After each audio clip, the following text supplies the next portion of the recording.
Olá, boa tarde. Boa tarde. O Jornal da Cultura, primeira edição dessa quarta-feira, começa agora. A Câmara dos Deputados notifica o presidente Michel Temer hoje à tarde de que segunda denúncia contra ele começou a ser analisada na casa. De olho no rumo das contas públicas, o governo leiloa áreas de exploração de óleo e gás e 4 hidrelétricas. A maioria das empresas interessadas é estrangeira. 13 milhões de desempregados e salários em queda. Isso tudo exige um novo comportamento na hora de definir os gastos familiares. As decisões tomadas agora na crise podem ajudar a manter um consumo sustentável quando vier a calmaria. O Senado pode derrubar a decisão do Supremo Tribunal Federal que afastou do mandato o senador Aécio Neves, do PSDB, e determinou que ele fique em casa à noite. Os direitos das mulheres avançam pelo mundo. A Arábia Saudita, de regime muçulmano, aprova que elas dirijam veículos, mas ainda analisa se poderão trabalhar como motoristas profissionais.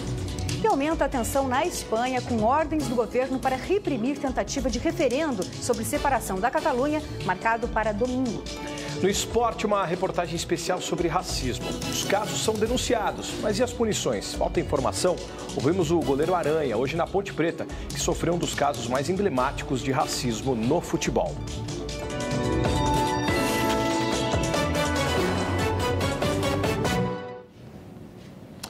A crise faz os consumidores conjugarem o verbo economizar para tudo, né? Você já sentiu isso em casa. Mas esse comportamento que vem da necessidade momentânea pode e deve ser adotado no futuro. E evitar o desperdício de dinheiro e de produtos é bom para o bolso e para o meio ambiente. Pais de Diogo e Rafaela, o casal Renato Rodrigues e Renata Cruz passou por um sufoco em 2015. Os dois ficaram desempregados. Sem economia, sem reserva e sem seguro-desemprego. A necessidade de economizar gerou uma mudança radical, que não foi alterada depois que os dois voltaram a trabalhar. Hoje eu faço compra em atacadista e em um outro supermercado próximo de casa, que é onde eu compro laticínios e frios. Cancelamos o seguro do carro convencional e colocamos um rastreador com seguro, que economizou de 3, 4 vezes mais barato, né? Uma economia de quase 5 mil reais. A gente também cancelou a TV a cabo. São 13 milhões de desempregados no país. Em 3 anos, o número mais do que dobrou, segundo o IBGE. A média de salários no Brasil também vem caindo muito em comparação com outros países, de acordo com a Organização Internacional do Trabalho. Nesse contexto, não há saída. Tem que repensar o consumo e evitar o desperdício. O consultor financeiro Tiago Nigro sugere comparar preços e comprar pela internet, utilizar pontos dos programas de fidelidade para trocar por produtos, reunir amigos em casa ao invés de ir a bares e restaurantes e confeccionar as próprias mercadorias, quando for possível. Aqui tem 2 grandes públicos que se beneficiam. O primeiro é aquele público que está endividado, porque se ele economiza, ele pode sair das dívidas mais rápido. E o segundo público é aquele público que já consegue guardar um pouquinho de dinheiro por mês, porque economizando você consegue guardar mais dinheiro e, quem sabe, acelerar o seu processo para a independência financeira. Hoje é Dia Nacional de Doação de Órgãos e Tecidos e a campanha chama atenção sobre a importância dessa doação para a sobrevida de quem está doente. O repórter Luiz Versutti tem os detalhes para a gente. Boa tarde, Luiz. Oi, Aldo, boa tarde para você, boa tarde a todos. Dados da Associação Brasileira de Doação de Órgãos e Tecido mostram que quase 33 mil brasileiros estão na fila por algum transplante de órgãos. O transplante de rim é o mais aguardado, que tem maior fila de espera no país. Sobre esse assunto, eu converso agora com o Dr. Wellington Andraus, ele é coordenador de transplante de órgãos aqui do HC. Dr. Wellington, boa tarde. Doutor, quais as dificuldades que existem para conseguir doadores? Boa tarde. Na verdade, no Brasil ainda nós temos uma alta recusa familiar, mais de 40%. E o que a gente percebe é que o brasileiro é uma pessoa de bom coração. Muitas vezes essas pessoas, elas até, se fossem por vontade própria, seriam doadoras, mas a família, no momento do luto, isso acaba não acontecendo. Então essas campanhas são muito importantes para que todas as pessoas manifestem nas suas próprias famílias a sua vontade de ser doadora. Porque aí, no caso de acontecer algum problema, um acidente, se tiver morte encefálica, a família sempre respeita a vontade da pessoa. Então isso é importante. Nós temos ainda essa alta taxa de recusa no Brasil e eu creio que nós podemos melhorar muito essa questão. Obrigada pelas informações. Olha, aí para ser doador de órgãos não é necessário deixar um documento por escrito, mas é importante avisar aos familiares esse desejo, pois esses familiares podem sim autorizar a doação. É com você, Aldo. Obrigado, Luiz. A nossa eterna Inesita volta ao palco. A exposição Ocupação Inesita Barroso, em homenagem à cantora e pesquisadora da música caipira, também apresentadora aqui da TV Cultura. Quem traz outras informações é a repórter Vanessa Lorenzini. Boa tarde, Vanessa. Oi, Aldo. Boa tarde a você e a todos. A Inesita comandou por quase 35 anos o programa de música caipira Viola Minha Viola, aqui da TV Cultura. Ela também era cantora, instrumentista, atriz, folclorista e se formou em biblioteconomia, o que ajudou muito na organização aqui do acervo da exposição. Eu estou ao lado do curador da exposição, que também é violeiro, o Paulo Freire. Boa tarde, Paulo. Você pode dar detalhes para a gente do que as pessoas podem ver por aqui? Sim, bem-vindos ao mundo Inesita Barroso. É incrível assim, o que a Inesita deixou para a gente, ela muito organizada, tem cadernos dela que a gente vai poder acompanhar, da carreira toda dela, que ela recortava, põe tudo muito bonito. Tem os troféus que ela ganhou, o Saci como melhor atriz, o Roquete Pinto de melhor cantora. Tem vídeos, tem o famoso violão branco com a assinatura do Juscelino Kubitschek, do Luiz Gonzaga e tantos outros. Tem um gravador da Inesita de gravações inéditas dela, de rolo, de entrevistas, ela cantando, planos dela.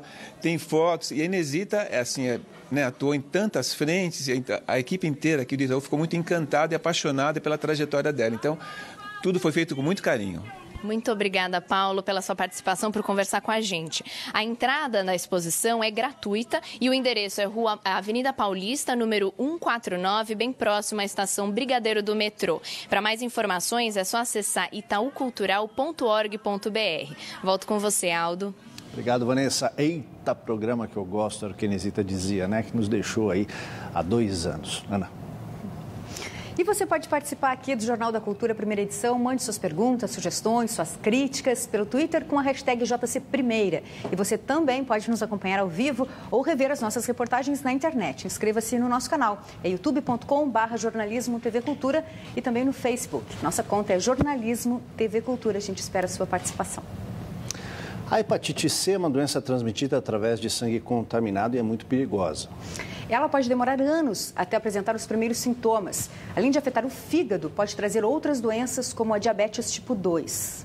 Depois de uma cirurgia em que precisou de uma transfusão de sangue, Daniela contraiu hepatite C, descoberta por acaso em um exame de rotina. Foram precisos 13 anos para ficar livre da doença. E agora busco tratar as consequências dessa doença, né? Porque ficaram algumas. Eu tenho hipotireoidismo, eu tenho fibromialgia, o diabetes é desenvolvido por conta da doença. Uma pesquisa realizada nos Estados Unidos revela que pacientes com hepatite C têm 4 vezes mais chances de desenvolver diabetes do tipo 2. Isso porque a doença é capaz de gerar alterações na insulina, impedindo assim o controle da glicose no organismo. A hepatite C é transmitida por contato com sangue contaminado. Segundo a Sociedade Brasileira de Hepatologia, hoje o Brasil tem cerca de 2 milhões de portadores do vírus da hepatite C. 70% não sabem que tem o vírus e só 10% são tratados. Silenciosa, a doença pode levar anos para apresentar os primeiros sintomas. O diagnóstico é feito através de um exame de sangue. Este vírus fica às vezes 20 anos instalados no fígado para dar sintomas e sinais. Quando isto ocorre, o indivíduo já tem uma alteração importante dentro do fígado. Este endocrinologista explica que se a doença for descoberta no início, as chances de cura são muito altas. Nós temos aí grandes possibilidades de cura, mais ou menos em 80% com os medicamentos que hoje nós temos de última geração. As notícias de Brasília. A Câmara Federal entrega hoje à tarde ao presidente Michel Temer a notificação de que a segunda denúncia contra ele, apresentada pela Procuradoria-Geral da República, será votada. A etapa protocolar deve ser cumprida depois que a denúncia foi lida ontem em plenário. A lei leitura no plenário da Câmara demorou 5 horas e 35 minutos. A denúncia contra Michel Temer e os 2 ministros foi entregue pelo Supremo Tribunal Federal ao Legislativo na noite de quinta-feira passada. Mas na sexta e na segunda não houve quórum no plenário para a realização da leitura. Michel Temer foi denunciado ao STF pelos crimes de organização criminosa e obstrução de justiça. Assim como na primeira denúncia, por corrupção passiva, já rejeitada pelos deputados, cabe à Câmara agora decidir se autoriza ou não a continuidade do novo processo pelo Supremo. O Supremo Tribunal Federal nega a prisão, mas afasta Aécio Neves do mandato no Senado e manda o tucano ficar em casa durante a noite. Essa medida pode ser contestada pelo Senado, já que equivale à prisão em regime semiaberto, que só pode ser determinada para um senador com aval do plenário da Casa. Essa é a segunda vez que o senador é afastado do cargo. Aécio foi denunciado pela Procuradoria-Geral da República por corrupção passiva e por obstrução de justiça. Além do afastamento, o ex-procurador-geral da República, Rodrigo Janot, pediu também a prisão do tucano. Dos 5 ministros do STF que analisaram o caso, 3 votaram a favor do afastamento: Luiz Roberto Barroso, Luiz Fux e Rosa Weber. E 2 votaram contra: Marco Aurélio Mello e Alexandre de Moraes. Já o pedido de prisão do tucano foi rejeitado por unanimidade pelos 5 ministros. Além do afastamento do cargo, os ministros determinaram que Aécio Neves entregue o passaporte, não saia de casa durante a noite e não mantenha contato com investigados da Lava Jato. Os pedidos de prisão do senador e de afastamento do mandato foram feitos no fim de julho, com base nas delações dos executivos da JBS. Em maio, Aécio já havia sido afastado uma primeira vez pelo ministro Edson Fachin, decisão que foi revertida depois pelo ministro Marco Aurélio Mello, relator do caso. Quase 2 bilhões de reais em dinheiro público. Este é o valor do fundo eleitoral que vai sustentar as campanhas do ano que vem e que foi aprovado pelo Senado. Voto dos líderes. Os senadores deram ok em votação simbólica e agora quem vai analisar a proposta são os deputados federais. Para valer no ano que vem, a aprovação geral deve acontecer até o dia 7 de outubro. O fundo de pelo menos 1 bilhão e 700 milhões de reais vai ser administrado pelo Tribunal Superior Eleitoral. A distribuição vai ser proporcional aos votos recebidos pelas legendas e também ao número de deputados federais e senadores dos partidos. A maior parte do dinheiro virá de pelo menos 30% do valor das emendas de bancada que usam recursos do orçamento em obras, serviços e projetos nas cidades e estados de origem dos parlamentares. O fundo eleitoral também vai receber dinheiro da isenção fiscal das emissoras comerciais de rádio e TV, que veiculam programas dos partidos em anos não eleitorais. Esta propaganda será extinta, sendo mantido apenas o horário eleitoral gratuito. O governo federal realiza hoje 2 leilões na área de energia. A justificativa é aumentar a arrecadação e diminuir o rombo calculado em 159 bilhões de reais nas contas públicas este ano. A 14ª rodada de licitações de óleo e gás deve negociar 287 lotes de exploração no mar e em terra. 18 das 32 empresas participantes do leilão são estrangeiras. O governo espera arrecadar 1 bilhão de reais. Em outra negociação já encerrada, 4 hidrelétricas operadas pela Companhia Energética de Minas Gerais, a CEMIG, foram negociadas num total de 12 bilhões de reais. 3 empresas da China, da França e da Inglaterra levaram as 4 usinas. Esse leilão havia sido interrompido por uma liminar derrubada pelo governo. A iniciativa tem resistência de sindicatos que fizeram manifestação contra a concessão em frente à B3, onde foi realizado o leilão em São Paulo. Mentira e traição. Essas são as expressões usadas por lideranças petistas em resposta à carta de desfiliação do PT enviada pelo ex-ministro Antônio Palocci, à presidente da legenda, senadora Gleisi Hoffmann. No texto, Palocci diz que as declarações feitas ao juiz Sérgio Moro são verdadeiras, afirma que o ex-presidente Lula pediu sondas e propinas numa reunião com Dilma Rousseff e José Sérgio Gabrielli, disse ainda que foi um choque ver Lula sucumbir ao pior da política e que houve o avanço da corrupção no segundo mandato do petista. Defendeu um acordo de leniência na Lava Jato para o PT e questiona se a legenda é um partido comandado por gente de carne e osso ou uma seita guiada por uma pretensa divindade. Em nota, a presidente do PT, Gleisi Hoffmann, diz que o ex-ministro Palocci mente. A assessoria de Lula informou que não vai comentar. Não conseguimos contato com a defesa de Dilma Rousseff e Sérgio Gabrielli. Antônio Palocci é acusado de participar de um esquema que desviou 74 milhões de reais da Petrobras. Vamos ao campeonato, qual é? Champions League, Champions. Vamos à Liga dos Campeões da Europa. A Champions League começou hoje, tem mais jogos também, mas vamos conferir os gols da Liga dos Campeões, que ontem os principais clubes entraram em campo. Vamos ver. O Besiktas venceu o Red Bull Leipzig. Babel, na entrada da área, fez 1-0. Antes do intervalo, Anderson Talisca deu números finais ao duelo. O Napoli recebeu o Feyenoord na Holanda e abriu o marcador com o Insigne. Mertens ampliou e Callejon fez 3-0. Reina descontou. O Tottenham não tomou conhecimento do Apoel e Harry Kane estava inspirado. Fez logo 3 diante do time do Chipre, o segundo colocado do grupo. O mesmo placar do jogo é entre Porto e Mônaco. Depois do bate-rebate, a bola sobrou para Aboubakar, 1-0 Porto. Ele fez mais um. O terceiro foi de Lyon, livre de marcação, que fechou a conta no Principado. Sevilla e Maribor da Eslovênia. Ben Yedder, gigante, fez o chamado hat-trick, são 3 gols no mesmo jogo, fim de papo. Manchester City e Shakhtar Donetsk. Davi Silva para De Bruyne, que acertou um lindo chute, golaço, 1-0 Citizens. Agüero ainda perdeu um pênalti, mas aos 45 minutos Sterling bateu de primeira, 2-0.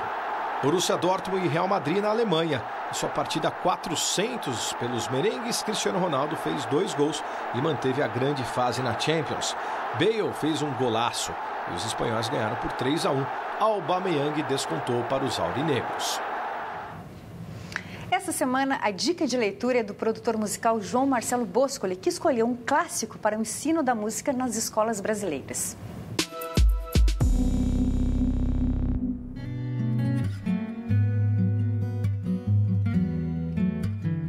Eu leio alguns livros simultaneamente.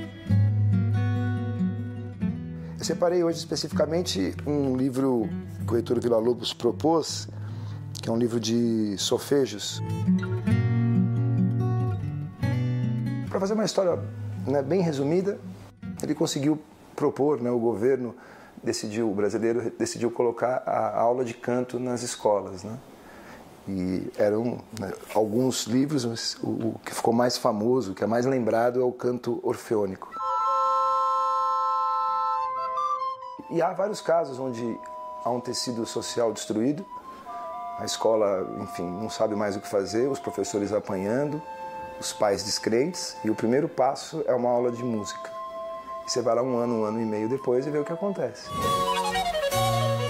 Eu acho que a última geração do Brasil que não aceitou qualquer coisa é a última geração, ou filha da última geração, que teve aula de canto na escola. Não há cola social como a música, na minha opinião. Eu acho que a música é uma tradução dos sentimentos humanos, as vibrações humanas, as sensações humanas, isso, eu acho que é quando a gente chega mais perto do que a gente imagina que seja Deus,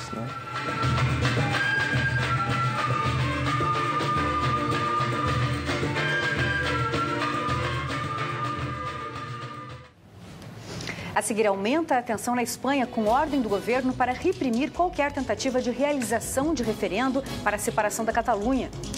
E autorização para que as mulheres dirijam veículos na Arábia Saudita. A gente volta já.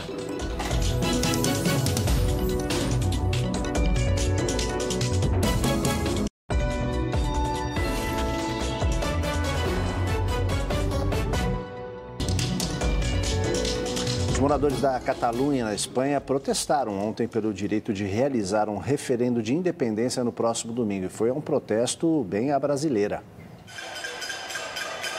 Os catalães bateram panelas em Barcelona para protestar contra a vitória do governo espanhol na justiça que tornou o referendo ilegal. O panelaço acontece há uma semana, às 10 da noite, e tem 20 minutos de duração. Ele começou depois que a Guarda Civil Espanhola invadiu o prédio e prendeu pessoas envolvidas na organização do referendo. Vários sites a favor da independência foram bloqueados. Ontem, o governo espanhol declarou que a polícia está autorizada a retirar as urnas de votação de onde quer que estejam. A Procuradoria-Geral da Catalunha determinou que escolas e centros cívicos sejam fechados para que não sirvam como locais de assembleias e votos. Os organizadores do referendo não divulgaram onde as urnas serão instaladas para tentar evitar a ação policial. Ontem, o presidente da Catalunha, Carles Puigdemont, declarou que o referendo vai acontecer, Madrid queira ou não. O ano em que vivemos é 2017 e só agora o governo da Arábia Saudita anunciou que as mulheres vão poder dirigir. A autorização começa a valer no ano que vem. Tá vendo esse monte de carros aí? Todos guiados por homens. Mas esse cenário deve mudar no país regido pela Sharia, a lei islâmica, que trata como incomum a interação de mulheres com homens com o qual não tenham parentesco. Agora, além de permitir que as mulheres dirijam, o governo também disse que elas não vão precisar pedir autorização ao homem para tentar tirar a licença e poderão dirigir desacompanhadas. E os avanços seguem. Em breve, o Ministério do Interior deve decidir se elas vão poder trabalhar ao volante, como taxistas ou motoristas particulares. Ativistas veem o anúncio como uma vitória. A autonomia deve dar mais liberdade para que elas consigam se inserir no mercado de trabalho, além de outras independências. As licenças devem passar a ser concedidas só no meio do ano que vem. Até lá, vai ser formado um comitê ministerial para esclarecer como será o processo para que as mulheres consigam a permissão. O Código Brasileiro de Justiça Desportiva qualifica racismo e injúria racial no artigo 243. Diz que praticar ato discriminatório, desdenhoso ou ultrajante relacionado a preconceito em razão de origem étnica, raça, sexo, cor, idade, condição de pessoa idosa ou portadora de deficiência. O Código prevê suspensão e multa. Esse é o tema da nossa reportagem especial de hoje. Vamos ver. Casos de racismo que envergonham o mundo esportivo não faltam. No início deste ano, o meio-campista brasileiro Everton Luiz, do Partizan Belgrado, deixou o campo chorando após ser alvo de insultos racistas na Sérvia. Em 2014, na Espanha, o lateral brasileiro Daniel Alves jogava pelo Barcelona contra o Real Madrid e comeu a banana que atiraram para ele no gramado. Um relatório feito pelo Observatório contra a Discriminação Racial no Futebol mostrou que somente este ano foram mais de 40 denúncias contra esse tipo de prática. O que falta agora é punição. Em todo o ano de 2016 foram 35. No ano anterior, apenas 20. Um grande aliado do racismo é o anonimato. A tecnologia é uma ferramenta importante. Com a identificação dos agressores, pode ser possível acabar com a impunidade. Obviamente que não se elimina os racistas de um dia para o outro. Você consegue simplesmente impedir que esses atos sejam realizados. Caso semelhante aconteceu com Mário Lúcio Duarte Costa. Quando era goleiro do Santos, Aranha sofreu ataques racistas de torcedores do Grêmio durante toda a partida. Não tenha vergonha de ser vítima. Eu acredito que a melhor maneira de combater primeiro é a informação. Na esfera esportiva, o STJD puniu o Clube Gaúcho com a perda de 3 pontos, o que custou a eliminação da Copa do Brasil. A população do nosso país melhorar como ser humano, eu acho que todos os problemas vão começar a se resolver. A questão do negro, a questão da homofobia, a questão religiosa, as intolerâncias que existem, porque em primeiro lugar é o ser humano, antes de qualquer coisa.